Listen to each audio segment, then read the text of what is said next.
ನಮ್ಮ ಮದುವೆ ಕಲರ್ಫುಲ್ಲಾಗಿ ಆಯಿತು. ಸೊ ಸಾಕು, ಅಷ್ಟು ಕಲರ್ಫುಲ್.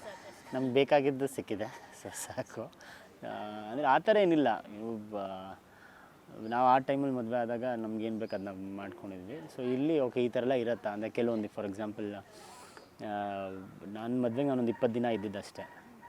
ನಾನು ಅಲ್ಲಿಂದ ಬಂದೆ, ಮದುವೆ ಆದೆ, ಮತ್ತು ವಾಪಸ್ ಹೋದೆ ಅಷ್ಟೇ. ಬಟ್ ಈವೆಂಟೆಲ್ಲ ಸ್ವಲ್ಪ ಫೋಟೋಸ್ ಕಳಿಸೋರು, ಸ್ವಲ್ಪ ಅದೇ ಆ ಶಾರ್ಟ್ ಟೈಮಲ್ಲಿ ಇದ್ದಿದ್ದು, ತುಂಬ ಕಾನ್ಸಂಟ್ರೇಟ್ ಮಾಡೋಕ್ಕಾಗ್ತಿರ್ಲಿಲ್ಲ. ಒಂದಷ್ಟು ಆಪ್ಷನ್ಸಲ್ಲಿ ಯಾವ್ದು ಬೇಕೋ ಅದನ್ನ ಸೆಲೆಕ್ಟ್ ಮಾಡ್ತಿದ್ವಿ. ಬಟ್ ಇಲ್ಲಿ ಬಂದು ನೋಡಿದಾಗ ಓಕೆ ಇಷ್ಟೊಂದು ಕೆಲಸ ಇದೆ ಅಂತ ಇದೆ. ಮತ್ತು ಇನ್ನೊಂದರೆ ತುಂಬ ಪ್ಲ್ಯಾನಾಗಿ ಮಾಡಿದಾಗ ಇನ್ನೂ ಚೆನ್ನಾಗಿ ಮಾಡ್ಬೋದು. ಅಂದರೆ ಏನೂ ವೇಸ್ಟ್ ಆಗದೆ ಇರೋ ಥರನೂ ಮಾಡ್ಬೋದು. ಆ್ಯಂಡ್ ಡಿಪೆಂಡ್ಸ್, ಒಬ್ಬೊಬ್ರಿಗೆ ಒಂದೊಂದು ಥರ ಇಷ್ಟ ಇರುತ್ತೆ. ಈಗ ಎಲ್ಲರಿಗೂ ತುಂಬ ಕಡಿಮೆ ಜನ ಕರೆಸಿ, ಒಂದು ಕ್ಲೋಸ್ ಫ್ಯಾಮಿಲಿ ಮಾತು ಕರೆಸಿ ಆ ಥರ ಒಂದು ಡೆಸ್ಟಿನೇಷನ್ ವೆಡ್ಡಿಂಗ್ ಆ ಥರ ಎಲ್ಲ ಮಾಡ್ತಾರೆ. ಸೊ ಇಲ್ಲೂ ಅದೇ ಥರ ಇದೆ. ಸ್ವಲ್ಪ ಅವ್ರಿಗೆ ವಿಲೇಜ್ ಸೆಟಪ್ ಥರ ಎಲ್ಲ ಮಾಡಿದ್ದಾರೆ. ಸೊ ಇದೊಂಥರ ಕಲ್ತಿರ್ತೀವಿ, ಗೊತ್ತಿರಲ್ಲ. ಈಗ ನೆಕ್ಸ್ಟ್ ನಾವ್ಯಾವುದಾರ ನಮ್ಮ ಮನೆಗಳಲ್ಲಿ ಫ್ಯಾಮಿಲಿ ಈವೆಂಟ್ ಮಾಡಬೇಕಾದ್ರೆ ಇದರಲ್ಲಿ ಅದೆಲ್ಲ ಒಂದು ಐಡಿಯಾನ ಇಂಪ್ಲಿಮೆಂಟ್ ಮಾಡ್ತೀವಿ. ಬಟ್ ಇವತ್ತು ಪ್ಲ್ಯಾನ್ ಏನು ಅಂತ ಕೇಳಿದ್ರೆ ಗೊತ್ತಿರಲ್ಲ. ನಾವು ಮಾಡಬೇಕಾದ್ರೆ ಓಕೆ ಇದು ಯಾವ್ದಾರ ಒಂದು ಇನ್ಫ್ಲುಯೆನ್ಸ್ ಆಗಿ ಮಾಡಿರ್ತೀವಿ.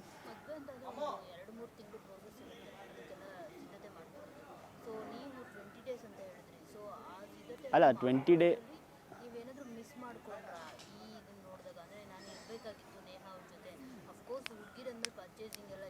ಅಲ್ಲ ಆ ಥರ ಇರೋದು ಇಲ್ಲ. ಪರ್ಚೇಸಿಂಗ್ ನಾವು 20 ಡೇಸಲ್ಲೇ ಮಾಡಿರೋದು.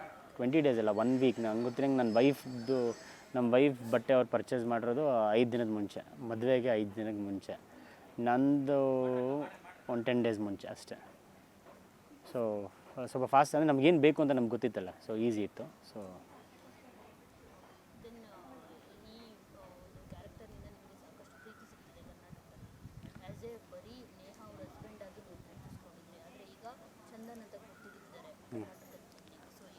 ತುಂಬಾ ಖುಷಿ ಆಗುತ್ತೆ. ಅಂದರೆ ಈಗ ಅನ್ನೋನ್ ಪರ್ಸನ್ಸ್ ಬಂದು ನಮ್ಮ ಹತ್ರ ಬಂದು ಮಾತಾಡಿದಾಗ ಅವ್ರು ಸೀರಿಯಲ್ ನೋಡ್ತಿರ್ತಾರೆ, ಅವ್ರೇನು ಅಂದ್ಕೊಂಡಿರ್ತಾರೆ ಗೊತ್ತಿರಲ್ಲ.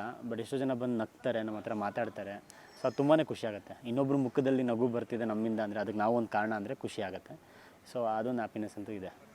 ಸಮಥಿಂಗ್ ನ್ಯೂ ಅನಿಸುತ್ತೆ ಬಂದು ಸಡನ್ನಾಗಿ ಮಾತಾಡಿಸಿದಾಗಲ್ಲ.